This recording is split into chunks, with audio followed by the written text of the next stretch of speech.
Hello दोस्तों, मैं आज आपको इन्वायरमेंट के बारे में पढ़ाऊँगी, उसका मीनिंग, लीगल डेफिनेशन और स्कोप। चलो अपनी वीडियो शुरू करते हैं। तो मैं आपको इन्वायरमेंट के बारे में पहले थोड़ा बेसिक बता देती हूँ क्या होता है, फिर हम इसमें से पढ़ना शुरू करेंगे। तो इन्वायरमेंट क्या होता है? इन्वायरमेंट अपने आसपास की चीज़ें होती हैं, उस जो अपने आसपास जो भी चीज़ें हैं उन सबको इन्वायरमेंट कहते हैं। जैसे आप एक रूम में बैठे हो, वहाँ पे आप एक बेड पे बैठे हो तो बेड आपकी सराउंडिंग है, यानी वो इन्वायरमेंट हो गया। आपके रूम में एक स्टडी मेज रखा है, उस वो आपके रूम में है, आपके पास है, सराउंडिंग हो गया है, ये भी इन्वायरमेंट है। अगर आपने अपने रूम में कोई एक पौधा रख रखा है जो लिविंग है पौधा, और तो वो भी आपका एक इन्वायरमेंट हो गया। जो भी आपके आसपास की चीज़ें हैं या लोग आपस में कैसा बिहेवियर कर है उनका आपस में, वो सारी चीज़ें आपका इन्वायरमेंट है। ठीक है, चलो अब अपना लिखा हुआ पढ़ना शुरू करते हैं। तो इन्वायरमेंट जो है वो एक फंडामेंटल कॉन्सेप्ट है अपने इन्वायरमेंटल लॉ में, क्योंकि इन्वायरमेंटल लॉ में हम इन्वायरमेंट के बारे में ही पढ़ते हैं, तो एक फंडामेंटल कॉन्सेप्ट हो गया है। तो इसमें भी यही लिखा है कि इन्वायरमेंट का मतलब होता है अपनी सराउंडिंग की चीज़ें। ठीक है, अपने जो भी सराउंडिंग में है वो सारी इन्वायरमेंट हैं। इसमें इंक्लूड होता है नेचुरल भी, आर्टिफिशियल भी और सोशल कंपोनेंट। सोशल कंपोनेंट वही जो मैं बोल रही थी ना कि आपस में जो बात कर रहे हैं लोग, कैसा आपस में उनका बिहेवियर कैसा है, वो सारी चीज़ें सोशल कंपोनेंट में आ गई। लॉ वगैरह हो गए, अपने कानून कैसे हैं, ट्रेडिशन कैसे हैं, वो सारी चीज़ें अपना इन्वायरमेंट हो गया। ठीक है, तो अपना ये सारी इन्वायरमेंट हैं जो भी अर्थ पे ये अपने आसपास में है और जो इन्फ्लुएंस करती हैं लाइफ को अर्थ के ऊपर, वो सारी चीज़ें अपनी इन्वायरमेंट होगी। अगर लीगल टर्म में बात करें तो इन्वायरमेंट में इंक्लूड होता है एयर, वाटर, लैंड, बायोडाइवर्सिटी और जो ह्यूमन मेड सराउंडिंग है। मतलब एक तो नेचुरल हो गई ये एयर, वाटर, ये सारी चीज़ें, और फिर ह्यूमन मेड सराउंडिंग भी, वो सारी चीज़ें इन्वायरमेंट है। और उनको रेगुलेट करने के उनको सस्टेनेबल डेवलपमेंट के लिए रेगुलेट करना और प्रोटेक्शन करना ये काफ़ी ज़रूरी है। तो इसमें काफ़ी सारे रूल्स और रेगुलेशन बनाए गए ताकि अपने इन्वायरमेंट को हम प्रोटेक्ट कर सकें, क्योंकि इन्वायरमेंट सबसे ज़रूरी है अपने। ठीक है, ये इसका इंट्रोडक्शन हो गया। आप एग्ज़ाम में इंट्रो लिखोगे तो काफ़ी अच्छा स्कोर मिलेगा आपको, नंबर अच्छे आएंगे। उसके बाद मीनिंग करते हैं इसका। तो जो इन्वायरमेंट है ये ड्राइव किया गया है फ्रेंच वर्ड इन्वायरर से। इसका मतलब होता है सराउंड। ठीक है, सराउंड मतलब आसपास की चीज़ें। तो इसका मतलब अगर हम इसको जोड़ दें तो इसमें क्या क्या आ गया, सारी एक्सटर्नल कंडीशन जो इन्फ्लुएंस करती हैं लाइफ को। एक्सटर्नल बाहर की चीज़ें जो अपने लाइफ को इन्फ्लुएंस कर रही हैं, इसके अंदर आ गया फिज़िकल, बायोलॉजिकल, सोशल, इकोनॉमिक और कल्चरल फैक्टर भी। यहाँ तक ये सारी चीज़ें जो जितनी भी होती हैं अपने आसपास, सब इन्वायरमेंट में आ जाती हैं। तो इन्वायरमेंट को 3 कंपोनेंट्स में डिवाइड कर दिया। एक तो नेचुरल इन्वायरमेंट, जिसके अंदर अपनी एयर आती है, वाटर आता है, सोयल, फॉरेस्ट, मतलब जो भी नेचुरली हमें मिल रहा है अपने आसपास, जो भी नेचुरल चीज़ें हैं वो सारी नेचुरल इन्वायरमेंट के अंदर डाल दी हैं। फिर आर्टिफिशियल यानी मैन मेड इन्वायरमेंट आ गया, जैसे इंसानों ने जो चीज़ें बनाई हैं, घर बनाया, कुर्सी बनाई, मेज बनाया, रोड बनाए, इंफ्रास्ट्रक्चर हो गए, इंडस्ट्रीज़ वगैरह हो गई, या अर्बन एरिया, ये सारी चीज़ें आर्टिफिशियल इन्वायरमेंट में आ गई हैं। इसके साथ साथ एक अपना सोशल और कल्चरल इन्वायरमेंट भी होता है कि आपस में जो लोग हैं वो कैसे बातें कर रही हैं, कैसे उनकी इंटरेक्शन है, उनकी ट्रेडिशन कैसी हैं, वो क्या क्या रीति रिवाज फॉलो कर रहे हैं, लॉ और इकोनॉमिक स्ट्रक्चर, ये सारी चीज़ें कल्चरल और सोशल इन्वायरमेंट के अंदर आ जाती हैं अपनी। तो जो अपना इन्वायरमेंटल लॉ है ना, वो फोकस करता है रेगुलेट करने के लिए ह्यूमन एक्टिविटीज़ को जो इम्पेक्ट करते हैं नेचुरल इन्वायरमेंट को। मतलब जो इंसान अपने नेचुरल जो रिसोर्सेज हैं, जैसे पानी, पेड़ पौधे, उनको ख़त्म कर रहे हैं ना, तो उन चीज़ों को रेगुलेट करना ही इन्वायरमेंटल लॉ का मेन फोकस है। ठीक है, कि लोग ज़्यादा जंगल ना काटें, पेड़ ना काटें, नए पेड़ उगाएं और पानी को सेव करें। ताकि फ्यूचर जनरेशन भी उनको यूज़ कर सके। तो इन्वायरमेंटल लॉ इन्हीं चीज़ों के ऊपर फोकस करता है कि कैसे हम ह्यूमन एक्टिविटीज़ को रेगुलेट कर सकते हैं ताकि अपना नेचुरल इन्वायरमेंट हम सेव कर सकें। साथ में ये प्रोटेक्ट भी करता है अपनी रिसोर्सेज को फ्यूचर जनरेशन के लिए, ताकि आगे की जनरेशन भी नेचुरल रिसोर्सेज का अच्छे से यूज़ कर पाएँ। तो ये अपना हो गया मीनिंग इन्वायरमेंट का। अब इसकी हम करेंगे लीगल डेफिनेशन इन्वायरमेंट की। तो डिफरेंट जो लॉज हैं और लीगल इंस्ट्रूमेंट्स हैं वो अलग अलग तरीके से इसको डिफ़ाइन कर रहे हैं इन्वायरमेंट को, और जिससे हमें क्लैरिटी मिलती है कि इन्वायरमेंट असलियत में है क्या चीज़। तो अलग अलग चीज़ें हम पढ़ेंगे कि कौन क्या बता रहा है इन्वायरमेंट के बारे में, ताकि हमें अच्छे से पता लग जाए कि इन्वायरमेंट क्या है। तो कुछ डेफिनेशंस मैंने लिख रखी हैं, चलो वो करते हैं। पहली अपनी इन्वायरमेंटल प्रोटेक्शन एक्ट जो 1986 में आया था इंडिया में, सेक्शन 2A में लिख रखा है इन्वायरमेंट की डेफिनेशन इस एक्ट में।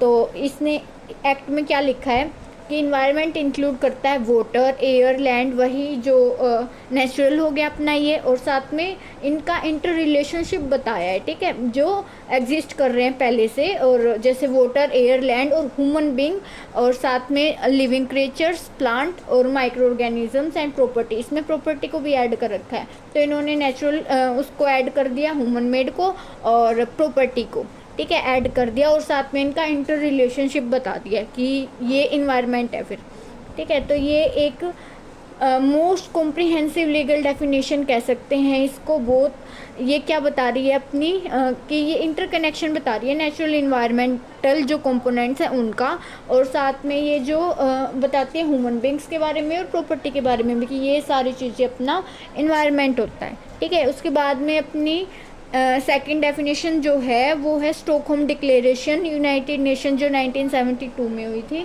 और इसी डिक्लेरेशन के बाद से ही इंडिया में इन्वायरमेंट को लेके लॉ बनने लगे हैं।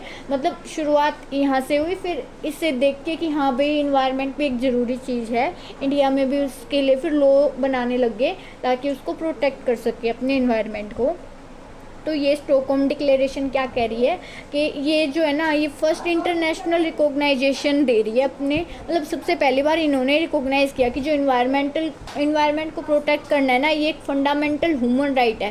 क्योंकि देखो अपने आसपास की जो सारी चीज़ें हैं वो कितनी ज़रूरी है ना, तो ज़रूरी है तो वो एक ह्यूमन राइट इसको बना दिया है कि हाँ ये तो बेसिक नीड है कि अच्छा इन्वायरमेंट लोगों को मिलना ही चाहिए ताकि वो अच्छे से रह सके, अपना जीवन व्यतीत कर सकें। तो ये डिफ़ाइन कर रहे हैं इन्वायरमेंट को, क्या बोल रहे हैं ये कि जो नेचुरल और मैन मेड सराउंडिंग है जो वो प्रोवाइड करती है कंडीशंस कि लोग अच्छे से एग्जिस्ट कर सके और डेवलप कर सके अपनी लाइफ में। तो एग्जिस्टेंस के लिए ये ज़रूरी होती हैं ये चीज़ें, जैसे कि अब अपनी नेचुरल ही लगा लो, पानी ज़रूरी है, हवा ज़रूरी है, सब ज़रूरी है ना। आर्टिफिशियल भी लगा लो, अपने पास अच्छा बेड होएगा तो हम सो पाएंगे उसके ऊपर, या घर होएगा, बिल्डिंग्स होंगी, ये सारी चीज़ें ज़रूरी हैं अपने लिए, ठीक है, एग्जिस्टेंस के लिए और डेवलपमेंट के लिए लाइफ में। तो ये इनको प्रोटेक्ट करना एक फंडामेंटल राइट है, इन्होंने ये बता दिया। तो ये डेफिनेशन एक्नॉलेज कर रही है बहुत नेचुरल को भी और मैन मेड जो आर्टिफिशियल एनवायरनमेंट है और जो ह्यूमन के एग्जिस्टेंस में कंट्रीब्यूट कर रहा है। तो ये जो अपना स्टॉकहोम डिक्लेरेशन है ये यही बोल रहा है। तो समझ आया ना, फर्स्ट वाला बोल रहा था कि नेचुरल भी है और अपना इसमें मैन मेड और प्रॉपर्टी को ऐड कर दिया और उनका इंटरकनेक्शन बता दिया है। स्टॉकहोम डिक्लेरेशन में बोल दिया कि ये फंडामेंटल है कि इन्वायरमेंट को प्रोटेक्ट करो, भाई ह्यूमन राइट है ये। और इसमें बता दिया कि मतलब डेवलपमेंट के लिए और एग्जिस्टेंस के लिए ये जो ज़रूरी हैं। बाद नेक्स्ट अपनी डेफिनेशन है, ब्लैक लो डिक्शनरी में इन्वायरमेंट के बारे में बता रखा है। ये डिफ़ाइन कर रहा है इन्वायरमेंट को टोटलिटी ऑफ फिज़िकल, इकोनॉमिक और कल्चरल एस्थेटिक। मतलब इसमें ना पहले अपने नेचुरल मैन मेड सराउंडिंग की बात कर रहे थे, अब इसमें इकोनॉमिक और कल्चरल उसके बारे में बात करेंगे ये, ठीक है। सोशल और वो फैक्टर देना वो वाले इसमें आ जाएंगे, इकोनॉमिक, कल्चरल, सोशल, ये सारी चीज़ें एनवायरनमेंट में होती हैं। ये वाली डेफिनेशन ये बताएगी। चलो इसको पढ़ लेते हैं, क्या कह रही है। टोटलिटी ऑफ फिज़िकल हो गया, इकोनॉमिक और कल्चरल, एस्थेटिक और या फिर जो भी अपने सोशल सर्कमस्टांसिस हैं और फैक्टर्स हैं जो अपने सराउंडिंग में है, ठीक है। मतलब वही इन्होंने बोल दिया है कि इकोनॉमिक, कल्चरल और ये सारी चीज़ें भी अपना इन्वायरमेंट होता है, ठीक है। ये इफेक्ट करती है डिज़ायरेबिलिटी एंड वैल्यू ऑफ प्रॉपर्टी। वही इससे वैल्यू ऑफ प्रॉपर्टी भी तो वो होती है ना, जैसे कंडीशन अच्छी होएगी उस जगह की या उनका कल्चर वैसा होएगा तो उस हिसाब से प्रॉपर्टी की वैल्यू होएगी। और ये इफ़ेक्ट करती है साथ में क्वालिटी ऑफ पीपल्स लिव्स, मतलब जो लोग रह रहे हैं उनमें उसको भी इफ़ेक्ट करेगी, क्योंकि अगर अच्छी कंडीशन होएगी तो वो वही अच्छे से रह पाएंगे, तो वही उनकी क्वालिटी को भी इफ़ेक्ट कर रही है। तो सिंपल है कि इसमें इन्होंने इसके स्कोप को एक्सपेंड कर दिया कि नेचुरल और मैन मेड तो है ही, उसके साथ में जो अपने इकोनॉमिक, कल्चरल और सोशल जो है ना, ये फैक्टर भी सारे इन्वायरमेंट ही होते हैं, ठीक है। और साथ में ये ह्यूमन को इन्फ्लुएंस करते हैं। तो ये सारी चीज़ें अपना इन्वायरमेंट हो गया। आ रहा है ना समझ में? सबसे पहली डेफिनेशन में नेचुरल और उसको बता दिया, नेचुरल, मैन मेड, प्रॉपर्टी और उनका इंटरकनेक्शन। सेकंड में बता दिया कि एक फंडामेंटल ह्यूमन राइट है, इसको प्रोटेक्ट करना ज़रूरी है। और थर्ड में इन्होंने इसमें ऐड कर दिया है अपना इकोनॉमिक, कल्चरल और सोशल फैक्टर्स, ठीक है। फिर जो अपनी नेक्स्ट डेफिनेशन है वो है organisation for economic cooperation and development. इन्होंने भी अपने इन्वायरमेंट को डिफ़ाइन कर रखा है। तो इसमें इन्वायरमेंट में इंक्लूड हो जाएंगी, इन्होंने बोल दिया इन्वायरमेंट में इंक्लूड अपनी सराउंडिंग्स और ऑर्गेनाइजेशन, ठीक है। और जो ऑपरेट करते हैं, मतलब ऑर्गेनाइजेशंस में आ गई अपनी इंडस्ट्रीज़ वगैरह, ठीक है। इन्होंने इंडस्ट्रीज़ को भी उसमें ऐड कर रखा है कि भाई ये भी इन्वायरमेंट है, ठीक है। इसमें अपना वाटर, लैंड, ये नेचुरल तो है ही, साथ में इन्होंने शुरू में लिखा है ऑर्गेनाइजेशन ऑपरेट, ठीक है। तो इसका मतलब हो गया है कि अपने इन्वायरमेंट के अंदर ऐड कर दिया है इंडस्ट्रीज़ वगैरह को भी। इंडस्ट्रीज़ को ऐड इसलिए किया है क्योंकि इंडस्ट्री से काफ़ी ज़्यादा पोल्यूशन फैलता है, धुआं निकलता है, जो अपना पानी का वेस्ट होता है वो पानी में डाल देते हैं, वो गंदा वेस्ट जो है, जिसकी वजह से इन्वायरमेंट हार्म हो रहा है। तो इसको रेगुलेट करने के लिए इसको भी अपने इन्वायरमेंट में डाल दिया है, क्योंकि इससे इन्वायरमेंट हार्म हो रहा है, ठीक है, ताकि इसको फिर रेगुलेशन रूल्स वगैरह बना सकें। तो इसके बाद अपनी लास्ट जो डेफिनेशन है वो इंटरनेशनल कोर्ट ऑफ जस्टिस की है। ये एक केस आया था गैप्सिकोवो नागेमोरस प्रोजेक्ट, इसको प्रोनाउंसिएशन थोड़ी मेरे से नहीं हो रही है, आप इसको पढ़ लेना केस का नाम। फिर इसने जो अपना इंटरनेशनल कोर्ट ऑफ जस्टिस है, इसने ऑब्ज़र्व किया है कि ये जो इन्वायरमेंट है ना, सिर्फ नेचुरल चीज़ें ही ये ही नहीं है, इसके अलावा ह्यूमन की जो हेल्थ है, वेलबींग है और फ्यूचर जनरेशन को भी इसमें इंक्लूड कर दिया है। तो ये बस यही बोल रहा है कि इन्वायरमेंट में सिर्फ वो चीज़ें नहीं आएंगी जो नेचर से हैं, वो इसके अलावा ह्यूमन वेलबींग्स वगैरह और सस्टेनेबिलिटी, ये भी चीज़ें ऐड हो जाती हैं। तो लीगल डेफिनेशन समझ आ गई ना पाँचों। फर्स्ट तो अपनी यही थी कि इन्वायरमेंट को प्रोटेक्ट कर रहा है ये, और मतलब इन्वायरमेंटल प्रोटेक्शन में ही बता रखी थी डेफिनेशन कि मैन मेड और साथ में अपना प्रॉपर्टी को ऐड कर दिया, नेचुरल को ऐड कर दिया और उनका इंटरकनेक्शन बता दिया। जो अपनी सेकंड आई अपनी स्टॉकहोम डिक्लेरेशन, उसमें इन्होंने बोल दिया कि एक फंडामेंटल ह्यूमन राइट होता है और इसको इन्वायरमेंट को प्रोटेक्ट करना काफ़ी ज़रूरी है। थर्ड डेफिनेशन में इन्होंने ऐड कर दिया है इकोनॉमिक, कल्चरल और सोशल को भी, और फोर्थ में इंडस्ट्री को ऐड कर दिया, और फिफ्थ में इन्होंने ऐड कर दिया ह्यूमन की हेल्थ वगैरह को भी। तो ये सारी लीगल डेफिनेशन है, ये अच्छे से आई होप समझ आ गई होंगी। अब इसके स्कोप और कर लेते हैं लास्ट अपने। तो स्कोप में हम बात करेंगे इसमें कि इन्वायरमेंटल जो लॉ है अपना वो काफ़ी वाइड रेंज कवर कर रहा है। किन टॉपिक से रिलेटेड?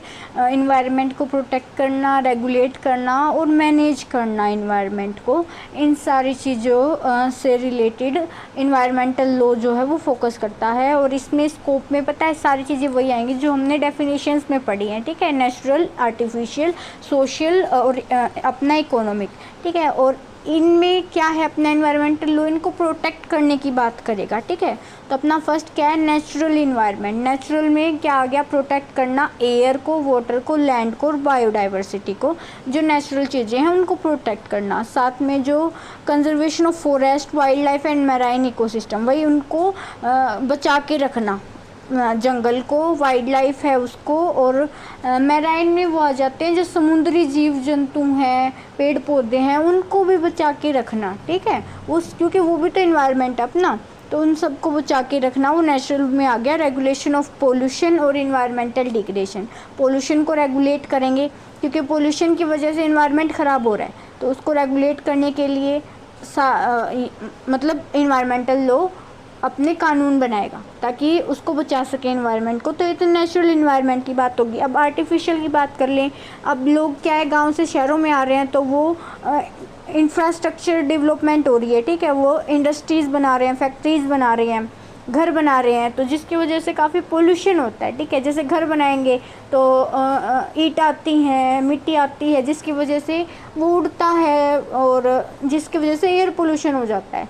इंडस्ट्रियल उसमें भी एयर वाटर दोनों पोल्यूशन हो रहे हैं फैक्ट्रीज से, ठीक है। साथ में वो वेस्ट को पानी में भी डाल देते हैं, तो वो भी एक मैराइन को भी लाइफ को हार्म कर रहा है। तो उन सबको रेगुलेट करने के लिए रूल्स बनाएगा अपना इन्वायरमेंटल लॉ। तो ये आर्टिफिशियल इन्वायरमेंट की बात होगी। अब सोशल और कल्चरल इन्वायरमेंट है।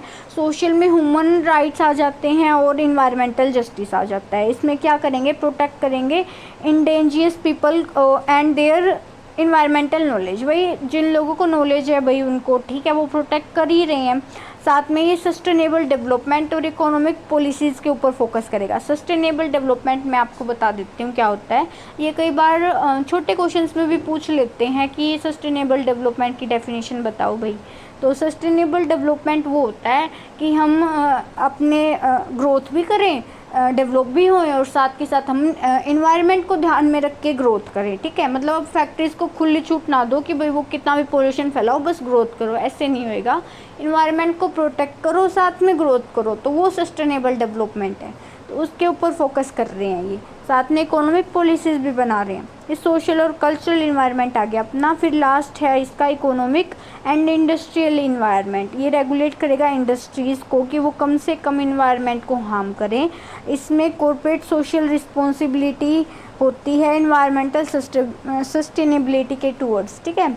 साथ में ये इंटरनेशनल एग्रीमेंट्स जैसे कि पेरिस एग्रीमेंट हो गया क्लाइमेट चेंज के ऊपर, वो फोकस कर रहा है रिड्यूस करने के लिए कार्बन इमिशन, ठीक है, जिसकी वजह से पोल्यूशन ज़्यादा फैल रहा है, ठीक है। तो इन्वायरमेंट को प्रोटेक्ट करना ही इनका मेन मकसद है। इन्वायरमेंट में अपना नेचुरल, आर्टिफिशियल, सोशल और इकोनॉमिक और इंडस्ट्रियल चीज़ें आ जाते हैं, तो इन्हीं को प्रोटेक्ट करेगा इन्वायरमेंटल लॉ। तो ये अपना स्कोप भी पूरा हो गया है और ये वीडियो यहीं पूरी होती है। अगर आपको कुछ समझ आया है इसमें से तो वीडियो को लाइक कर सकते हो, चैनल को सब्सक्राइब कर देना, कमेंट करके मुझे ज़रूर बताना अच्छी लगी है वो भी। अगर कुछ समझ नहीं आया तो वो भी बता देना कि ये समझ नहीं आया, तो मैं और इम्प्रूव करूँगी। Thank you for watching.